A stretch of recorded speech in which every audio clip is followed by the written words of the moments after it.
Hello my beautiful family, welcome back to my channel. আশা করি তোমরা খুব ভালো আছো, অ্যাজ অলওয়েজ জাস্ট ফাটাফাটি আছো। এই তো সেদিনই মনে হলো দাদার বিয়ে নিয়ে এত কেনাকাটা, আয়োজন, আনন্দ দেখতে দেখতে দেখো একটা বছরও পার হয়ে গেল। আজকে দাদা বৌদির হ্যাপি অ্যানিভার্সারি, সেই কারণে ভর দুপুরে আমি বেরিয়ে পড়েছি, কারণ এসব ডিপার্টমেন্ট আমারই থাকে।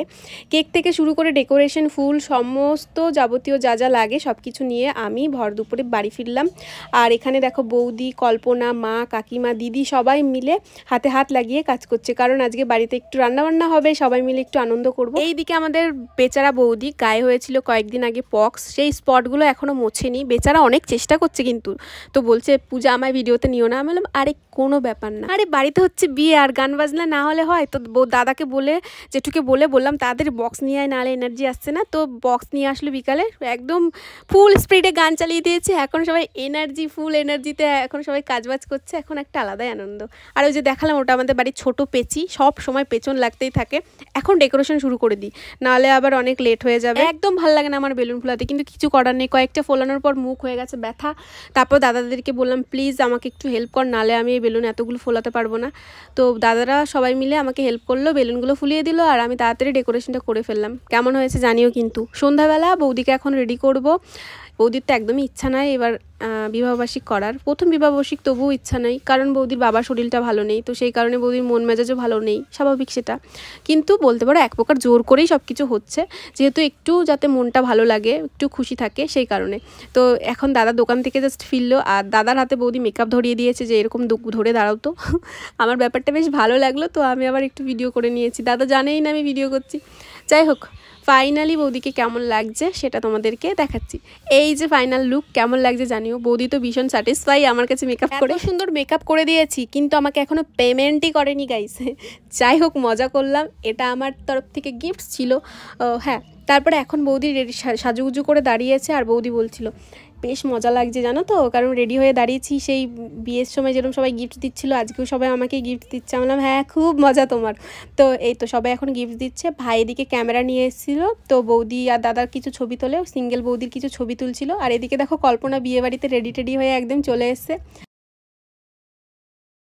এই যে আমার কমলা রানী চম্পা, এই চামেলি, আর তো ভালো করে যে বিট খেল, তাও ভালো কটকটি কষ নাই। এই আমায় ডেকে নিয়ে আসলো, এই আমাদেরকে একটু ব্লগে নিয়ে, যেই মুখের সামনে ক্যামেরা ধরেছি সেই তো শুরু করে দিয়েছে হাসাহাসি। এরমই চলতে থাকে আমাদের বাড়িতে। আর এই যে আমার দিদি, আজকে শুধু আমার দাদা বৌদিরই অ্যানিভার্সারি না, আমার দিদি জামাইবাবুর একদম ডিউটি ছুটি পায়নি, অনেক চেষ্টা করেছিল আসার জন্য, কিন্তু ছুটি পায়নি, কি আর করা যাবে। দিদির মনটা একটু খারাপ বুঝতে পারছিলাম, কিন্তু দিদি তো বুঝতে দেবে না, কিন্তু আমরা তো বুঝে গেছি দিদির মনটা স্বাভাবিক, একটু তো মন খারাপ থাকবে। আজকের দিনে অ্যানিভার্সারির দিনে জামাইবাবু কাছে নেই, তো দিদিকে বললাম তুইও যা রেডি হ, তোকেও আজকে আশীর্বাদ করা হবে। তো জেঠিমা এখানে দিদিকে আশীর্বাদ করছিল, আর দিদি এখানে বৌদিকে গিফট দিচ্ছিল। আর আমি বলছিলাম দাদা তুই ধরছিস কেন, তোকে দেয়নি, মানে দাদাকে কেউ গিফট দেয়নি, শুধু একমাত্র বৌদি একটা গিফট দিয়েছে, তাছাড়া সবাই বৌদিকে দিয়েছে। এই যে আমার আরেক দিদি সবে এসছে রাত 7টার সময়, সেই সকাল থেকে আসবে করতে করতে এখন এসছে। যাই হোক, ভাগনা ভাগ্নি, দিদি, বৌদি, দাদা, জেঠু, কাকু, বাড়ির সবাইকে নিয়ে আজকের অনুষ্ঠানটা হলো। আর এই যে সবাই গিফট দিচ্ছে, দাদা ধরছে। আমি বলছি পাগলা তোকে কেউ দেয়নি, তুই বারবার ধরছিস কেন? বলছে কি হাসছে, দাদা হাসছে। যাই হোক, এই যে মা গিফট দিয়েছে, আমাদের গিফট বৌদিকে দুপুরবেলায় দিয়ে দিয়েছি, মানে বৌদির জন্য একটা শাড়ি আনা হয়েছিল, বৌদিকে দুপুরবেলায় আমি পরিয়ে দিয়েছি। তো পরে সবাই গিফট দিচ্ছে, তো মা আবার করেছে কি কল্পনার গিফট নিয়ে আবার বৌদিকে দিচ্ছিল। আর এই নিয়ে যে এত হাসাহাসি হয়েছে, এরকম হাসাহাসি চলতেই থাকে। এখন হবে মালা বদল। এই যে বিবাহবার্ষিকী অত ওরা হাসছে না, বিশ্বাস করো বিয়ের একটা ভিডিওতে ওরা এরকম হাসেনি। যদি একটু হাসতো না, ভিডিওগুলো কত ভালো হতো। এদিকে আবার ওরা করেছে লাভ ম্যারেজ। যাই হোক, এখন মালা বদল পর্ব হচ্ছে, এরপর হবে সিঁদুর দান, দেখতে থাকো। এই 1 বছর আগে ওদের বিয়ের দিন আমরা এই গরমের জন্য একদমই ভালোভাবে মজা করতে পারিনি, যেহেতু ওদের বিয়ে হয়েছে বৈশাখ মাসে, আর জানোই তো বৈশাখ মাসে কেমন গরম থাকে, সেই কারণে ভালোভাবে নাচতে পারিনি, ভালো করে খেতে পারিনি, মেকআপ করেছি সেটাও ঘেমে যাচ্ছে, মানে খুব প্রবলেম হয়েছে। তো সেই কারণে আজকে বক্স আনা হয়েছে। দাদার বিয়ের দিন যতটা নাচতে পারিনি, আজকে পুরো সব পুষিয়ে নেব। তো সেই কারণে সবাই দাদা, বৌদি, তারপর ভাগনা ভাগ্নি, দিদিরা সবাই মিলে খুব নেচেছি, কিন্তু নাচার সময় একটু হোশ ছিল না যে একটু ভিডিও করি তোমাদের সঙ্গে শেয়ার করতে পারবো।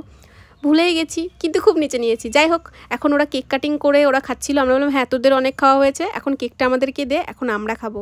তো রাতও অনেক হয়ে গেছে, বাচ্চা টাচ্চা আর যারা যারা ছিল নিমন্ত্রিত, তারপরে বাড়ির সবাইকে এখন খেতে দিতে মানে দিয়ে দিয়েছে। আর এইটা হলো আমাদের বাড়ির সব থেকে ছোট সদস্য, আমার দাদার ছেলে। আর ওর পেছনেই এখন সবাই লাগে, মানে বাড়িতে একটা থাকে না ছোট থাকলে তার পেছনেই সবাই লাগে। আর ও দেখো কত সুন্দরভাবে খাচ্ছিল, আর এরমভাবেই খাচ্ছিল, মুখে পুরো লাগিয়েছে। তো সেটাই আমি ভিডিও করছিলাম।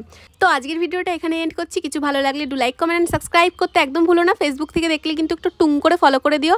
Stay happy, stay place, stay pretty. দেখা হচ্ছে নেক্সট ভিডিওতে, ততদিনে ভালো থেকো, বাই।